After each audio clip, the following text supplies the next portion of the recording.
예, 오늘 말씀은 정의, 공의, 평화, 생명, 이런 네 단어를 가지고 말씀을 전하도록 하겠습니다. 자, 오늘은 그 시편 본문으로 말씀을 나누도록 하겠습니다. 자, 우리가 어떤 시를 읽는다고 가정을 해봅시다. 가장 먼저 보는 것 중에 하나가 시의 장르입니다. 뭐 이 시가 서정시냐, 뭐 서사시냐, 뭐 극시냐, 뭐 이런 것들을 보고 나서 시의 내용을 이해할 때가 많죠. 사실 시편에 나와 있는 시들도 어떤 장르가 있습니다. 일반적인 시 장르하고는 조금 다릅니다. 시편에서 가장 많이 나오는 장르가 뭘까요? 바로 탄식시입니다. 개인이나 집단이 너무 힘들다, 어렵다, 이걸 탄식하는 내용이 많은 시입니다. 제가 그래서 탄식하는 게 죄가 아니다. 오히려 그 탄식을 통해서 주님께 나아가는 거다. 그렇게 말씀을 자주 드리죠. 성경의 인물들도 주구장창 탄식했다. 그렇게 자주 말씀드렸죠. 물론 탄식시만 있는 건 아닙니다. 너무 감사하다. 그걸 노래하는 감사시도 많습니다. 찬양을 하는 시도 있고요. 지혜를 구하는 시도 있습니다. 각 시의 장르에 맞게 시를 읽는 게 필요하죠. 자, 오늘 읽은 시편은 어떤 장르일까요? 왕에 대한 시입니다. 고대 세계에 왕이 있었겠죠. 그 왕에 대한 시입니다. 왕이 결혼하면 왕의 결혼식을 노래하는 시도 있고요. 아니면 뭐 새로운 왕이 등극하면 새로운 왕이 등극했다. 그걸 노래하는 시도 있죠. 자, 그런데 곰곰이 생각해 보십시오. 국민들이 왕한테 제일 크게 바라는 게 뭘까요? 고대 사회라고 생각해 보십시오. 뭘까요? 가장 시급한 문제가 뭘까요? 다른 나라하고 전쟁을 하는 겁니다. 그래서 왕이 시에 나오면 왕이 이러저러하게 전쟁에서 이겼다. 이걸 노래하는 시가 꽤 많습니다. 그러다 보니까 전쟁을 말하는 시편 본문을 통해서 폭력과 전쟁을 합리화하는 경우도 생깁니다. 고대 사회에서의 전쟁을 오늘날 사회에 바로 적용해 버리는 거죠. 그래서 엄청 폭력적인 기독교인들이 되는 경우도 있습니다. 성경을 잘못 해석한 거죠. 사실 오늘 본문도 왕에 대한 시입니다. 자, 그런데 굉장히 중요합니다. 왕이 해야 할 일이 뭐냐? 그 본질을 말하고 있는 시입니다. 성경을 단편적으로 보고 폭력과 전쟁을 합리화시키면 안 됩니다. 그래서 시편 72편을 통해서 정말로 왕이 해야 할 일이 뭔지를 정리를 해주고 있는 겁니다. 자, 그러면 이런 생각이 들겠죠? 고대 시대의 왕이랑 뭐 지금 나랑 무슨 상관이 있어? 뭐 내가 역사 공부를 해야 하는 건가? 뭐 이런 생각이 들지 않습니까? 아닙니다. 시편을 보면 굉장히 왕의 모습이 이상적입니다.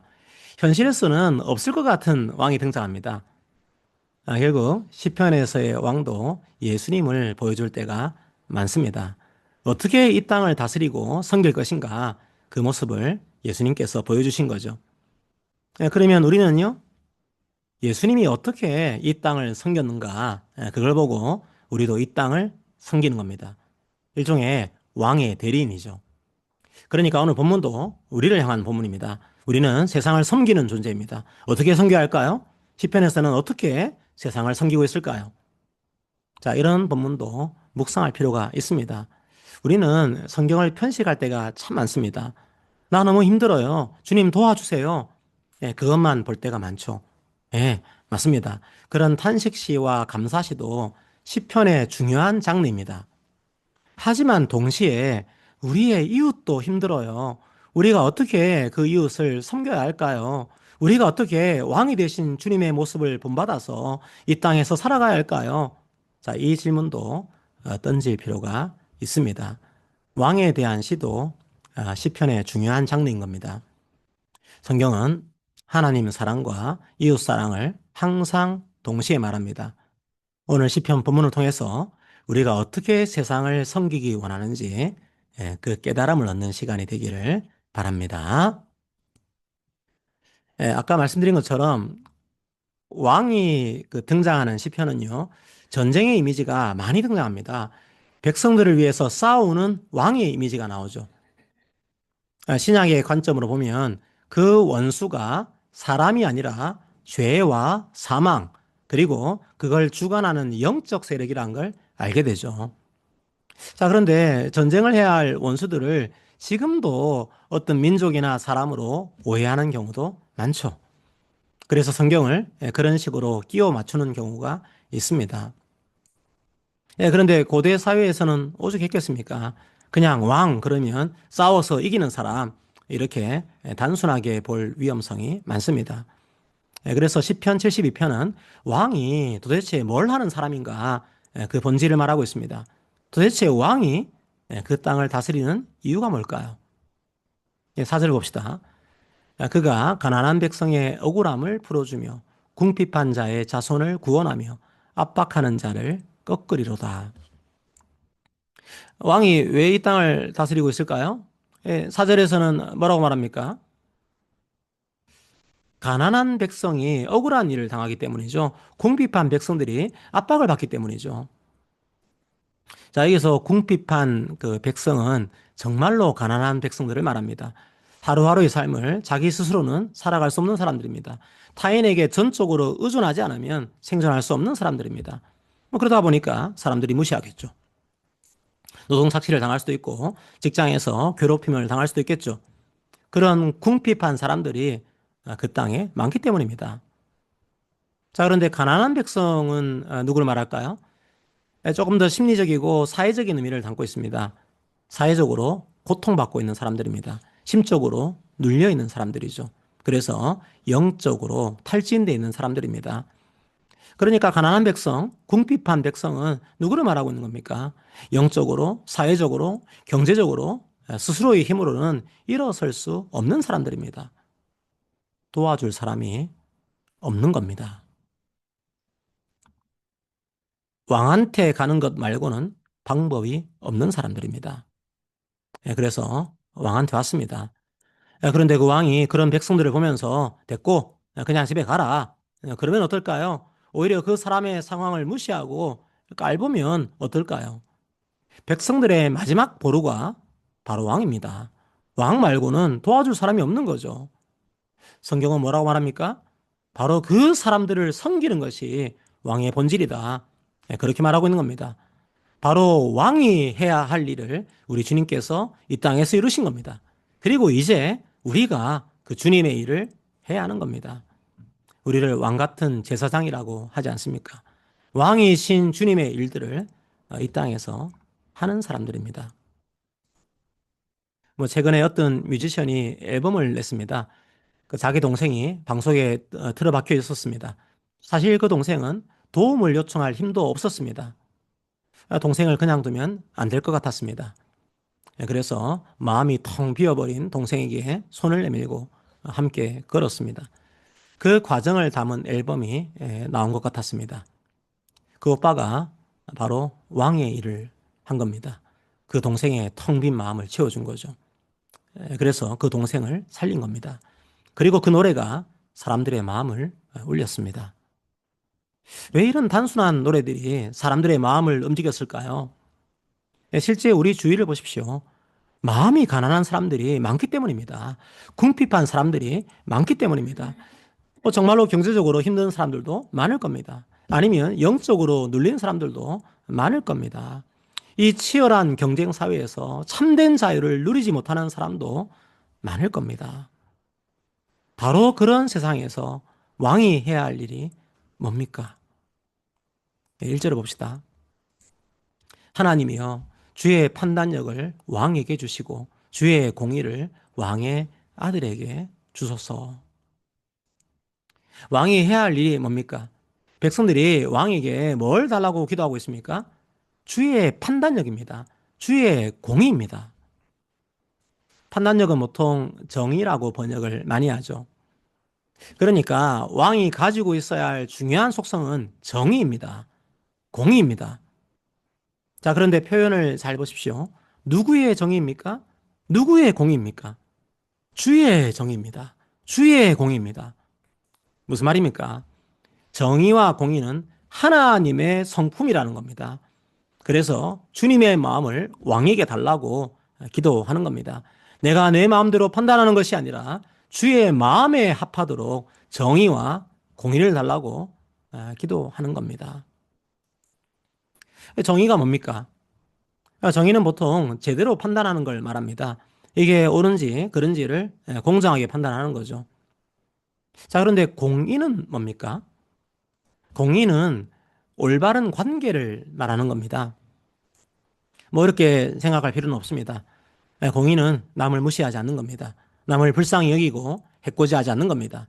이웃의 상황에 대해서 마음을 함께 하는 거죠. 우는 자들과 함께 우는 겁니다. 그래서 성경에서 정의와 공의는 항상 함께 갑니다. 옳고 그른 것은 정확하게 판단해야 합니다.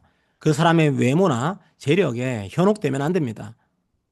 자, 그렇게 하기 위해서는 그 사람의 목소리에 귀를 기울여야 합니다. 그 사람의 고통을 제대로 파악을 해야 합니다. 항상 정의와 공의는 함께 가는 겁니다. 바로 성경에서 왕이 하는 역할은요, 올바르게 판단하고 올바르게 다른 사람과 관계를 맺는 겁니다. 사실 재판의 본질도 OX를 나누는 게 아닙니다. 이웃들의 아픔과 갈등을 듣고 거기에 응답하는 것, 바로 그게 재판인 거죠. 그런데 가난한 자, 그리고 궁핍한 자에게 세상은 정의를 베풀지 않습니다. 공의를 베풀지 않습니다. 돈이 없다고 무시하고 권력이 없다고 깔봅니다. 결국 유전 무죄, 무전 유죄 판결을 내리게 되는 거죠. 하지만 왕은 그렇게 하지 말라는 겁니다. 하나님의 말씀에 따라 분별하되 공의롭게 행하라는 겁니다. 우리에게 그걸 요구하는 겁니다. 믿는 사람이 어떻게 세상을 섬길 것인가? 바로 이런 정의와 공의로 세상을 섬기라는 거죠. 우리 교회는 어떻게 해야겠습니까? 예, 이 말씀대로 교회는 살아야 합니다. 바로 그게 주님께서 원하시는 삶의 태도입니다. 주님의 길을 걸어가는 거죠. 바로 그때 우리에게 찾아오는 것이 뭘까요? 3절을 봅시다. 의로 말미암아 산들이 백성에게 평강을 주며 작은 산들도 그리 하리로다. 그때 사람들은 평강을 누리게 됩니다. 샬롬을 경험하게 되는 거죠. 제가 샬롬에 대해서도 여러 번 말씀을 드렸던 것 같습니다. 참된 평화는 어떻게 찾아올까요? 그냥 내 마음이 고요하다? 뭐 그럴 때 평화가 찾아올까요? 아닙니다. 관계가 회복될 때 참된 평화가 찾아옵니다. 하나님과의 관계가 회복될 때 평화가 임합니다. 사람들과의 관계가 회복될 때 평화가 임합니다. 자기 자신을 존귀하게 여길 때 평화가 임합니다. 더 나아가서 산들과 작은 산들과의 관계가 회복될 때 참된 평화가 임합니다. 그런데 이 평화가 어떻게 임하는 겁니까? 왕이 가난한 자, 궁핍한 자를 향해서 정의와 공의를 행할 때 이 평화가 임하는 겁니다. 바로 그게 예수님께서 십자가에 사신 일이요, 오늘날 우리에게 요구하시는 일입니다. 바로 그게 교회가 해야 할 일인 겁니다. 중요한 건 뭡니까? 교회가 크냐 적냐 그게 아닙니다. 우리 교회가 과연 주의 말씀대로 살고 있는가, 그게 중요한 거겠죠. 과연 우리가 가난한 자, 궁핍한 자들을 존귀하게 여기면서 이 복음을 전하고 있는가, 그게 중요한 거겠죠. 주의 정의와 공의를 위해서 우리가 기도하고 있는가, 그게 중요한 거겠죠. 바로 그걸 왕의 본질이라고 성경은 말하고 있는 겁니다. 그 시편은요, 총 5권, 5권으로 구성되어 있는데요. 자, 오늘 본문은 제2권의 마지막 시입니다. 자, 그런데 구성이 참 특이합니다. 그 제2권의 구조에 대해서 대략적으로 말씀을 드리면요, 시편 45편에 왕에 대한 시가 나옵니다. 그리고 오늘 읽은 72편에 왕에 대한 시가 나옵니다. 자, 그러면 그 가운데는 뭐가 나올까요? 탄식시가 압도적으로 많습니다. 그러니까 왕에 대한 시가 탄식시를 감싸고 있는 구조라고 할 수 있습니다. 무슨 말일까요? 탄식이 가득한 사회 속에서 왕이 어떤 일을 해야 하는가, 그걸 말하고 있는 거죠. 탄식이 가득한 사회 속에서 교회는 함께 허우적거려서도 안 됩니다. 그렇다고 해서 탄식을 쉽게 정죄해서도 안 됩니다. 힘든 사람들을 무시하거나 깔봐서도 안 됩니다. 우리가 해야 할 일은요, 이 탄식이 가득한 사회 속에서 우리의 왕 대신 주님께서 하신 일을 보여주는 겁니다. 우리 주님이 하신 주의 공의와 정의를 알리는 겁니다. 바로 그 절정이 주님의 십자가입니다. 그래서 탄식하면서 떨고 있는 인생에게 참된 주님께 그 탄식을 가져갈 수 있도록 안내하는 겁니다. 또한 주의 정의와 공의를 우리의 삶에서도 행할 수 있도록 기도하고 또 행하는 겁니다. 바로 그게 왕의 대리인이 해야 할 일이고 또 교회가 해야 할 일입니다. 그런데 왜 그렇게 해야 합니까? 13절을 읽어봅시다. 그는 가난한 자와 궁핍한 자를 불쌍히 여기며 궁핍한 자의 생명을 구원하며, 바로 그게 생명을 구원하는 길이기 때문입니다. 주의 공의와 정의를 전하고 우리가 주의 뜻대로 살아갈 때 그 사람들의 생명을 구할 수 있기 때문입니다. 물론 생명의 구원자는 오직 주님입니다. 하지만 우리를 동역자로 부르신 겁니다. 주님께로 인도하는 안내자로 우리들을 택하신 겁니다. 결국 중요한 것은 생명입니다. 그 사람들의 육적인 생명, 영적인 생명, 바로 그 생명을 구하라고 우리들을 세우신 겁니다. 바로 그게 우리가 세상을 섬기는 방법인 겁니다. 자, 그런데 주의하십시오. 그냥 율법적으로 하는 게 아닙니다. 13절에서는 불쌍히 여긴다, 이런 표현을 쓰고 있죠. 단순하게 동정한다는 의미가 아닙니다. 괴로워한다는 의미도 포함되어 있습니다. 그 사람이 겪는 아픔의 감정을 공유한다는 의미가 포함되어 있습니다. 우리 주님이 우리에게 향하신 감정입니다. 단순하게 참 안 됐다, 그 정도가 아닙니다. 높은 자가 낮은 자에 대해서 가지는 연민 같은 감정도 아닙니다. 온갖 죄와 사회제도로 눌려있는 자들, 경제적으로 가난한 자들, 그 사람들의 아픔과 고통을 마치 자기의 아픔과 고통처럼 느끼셨습니다. 그래서 주님께서 스스로 사람이 되신 겁니다. 그리고 죄와 사망의 고통에서 건지시기 위해서 십자가를 지신 겁니다. 바로 그게 주의 정의요, 주의 공의입니다. 그 정의와 공의로 평화를 이루셨습니다. 그리고 그 정의와 공의로 생명을 주셨습니다. 그리고 이제 우리에게 그 일을 맡기고 계신 겁니다. 십자군의 방식이 아닙니다. 십자가의 방식입니다. 주님처럼 섬기고 주님처럼 다스리는 겁니다. 바로 그게 평화를 가져오고 생명을 가져옵니다. 월터 브루그만이라는 구약 신학자가 있습니다. 그 시편의 카테고리를 새롭게 분류를 하고 있는데요. 그 일반적인 신앙을 고백하는 시들이 있습니다. 그걸 오리엔테이션이라고 합니다. 삶의 일반적인 방향을 담고 있는 시죠. 자, 그런데 그 방향을 상실할 때가 있습니다. 때로는 삶에서 극심한 고난을 경험할 때가 있습니다. 질병을 얻을 때도 있습니다. 괴롭히는 사람들 때문에 고통스러울 때도 있습니다. 그걸 디스오리엔테이션이라고 합니다. 삶의 방향을 상실한 거죠. 그리고 마지막으로 그 고통의 터널을 지난 다음에 하나님과 나와 이웃, 나와 피조 세계에 대해서 새롭게 이해하게 됩니다. 새로운 방향을 찾아 나가는 거죠. 그걸 New Orientation이라고 합니다. 참 통찰력 있는 분류라고 생각합니다. 많은 사람들이 삶의 방향을 잃고서 방황합니다. 때로는 우리들도 우리의 방향을 잃을 때가 있습니다. 그때 성경은 우리에게 새로운 방향을 알려줍니다. 단순하게 예전의 상태로 돌아가는 게 아닙니다. 고난의 터널을 통과한 후에 더 깊고 더 아름다운 관계로 들어가는 겁니다. 바로 그걸 오늘 본문에서는 주의 정의, 공의, 평화, 생명이라는 말로 정리하고 있는 거죠. 그리고 교회가 그 길의 인도자가 되라고 하십니다.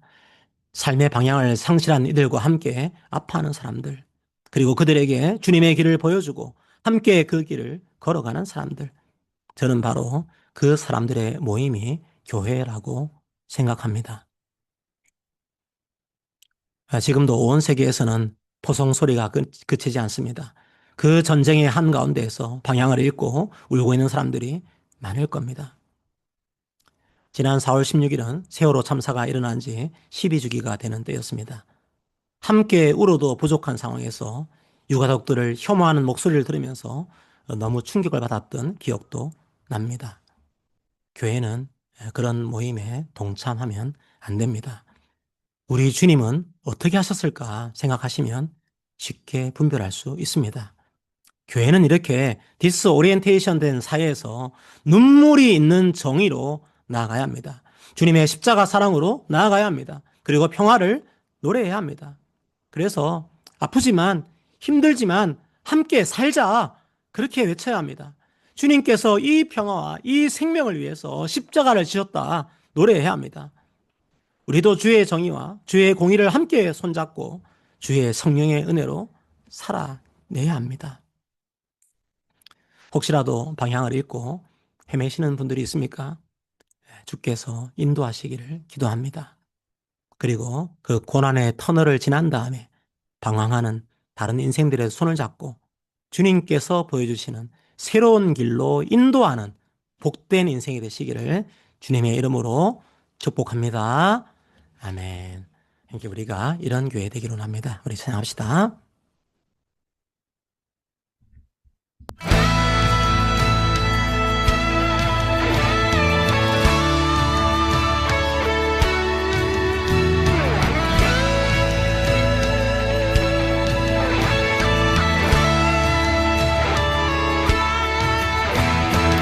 교회여 일어나라, 주께서 부르시니 두려움과 실패 내려놓고 교회여 일어나라.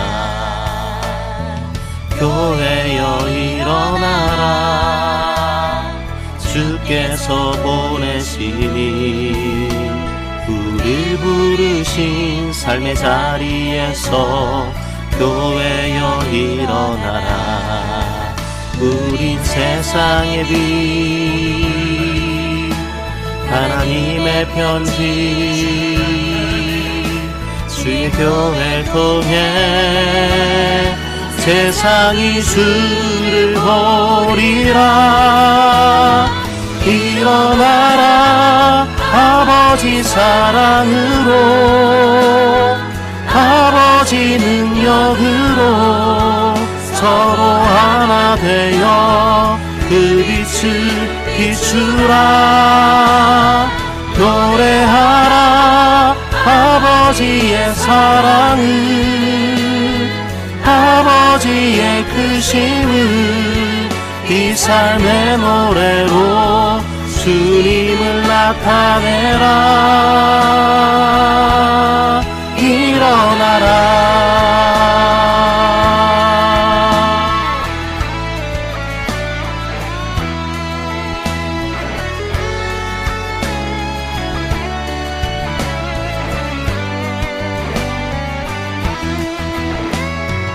교회여 일어나라, 주께서 보내시니, 주께서 보내시니 우리 부르신 삶의 자리에서 교회여 일어나라.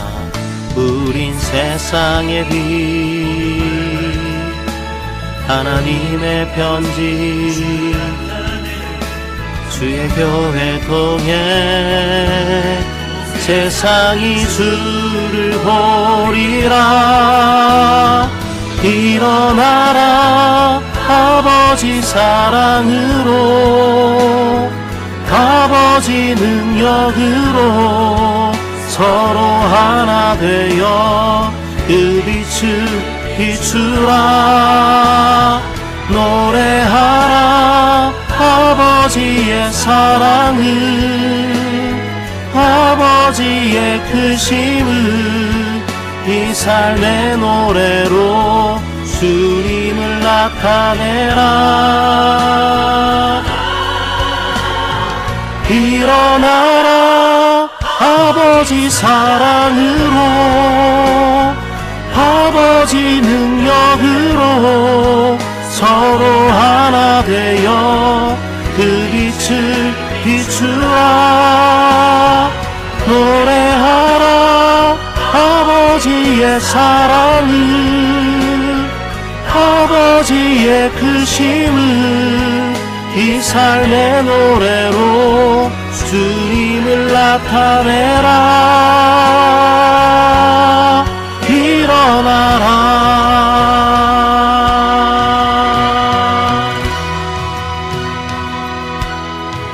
일어나라.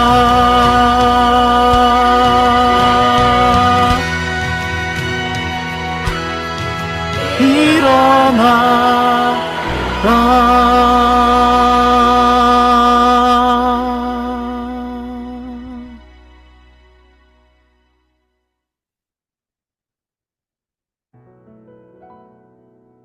예, 우리 함께 말씀을 기억하면서 기도합시다.